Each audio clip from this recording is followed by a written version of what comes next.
এখানে বলা হয়েছে বৃহত্তম সংখ্যা নির্ণয় করো। 2-এর পাওয়ার 30, 3-এর পাওয়ার 20, 6-এর পাওয়ার 10।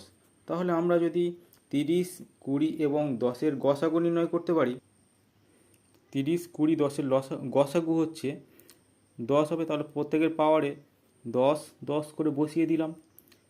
30 মিল করতে হবে এখানে 10-এ, তাহলে এখানে 3 গুণ করতে হবে, 3 10 30।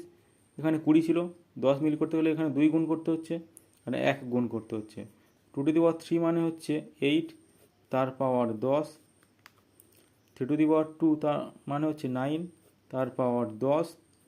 6-এর পাওয়ার 1 মানে 6, তার পাওয়ার 10।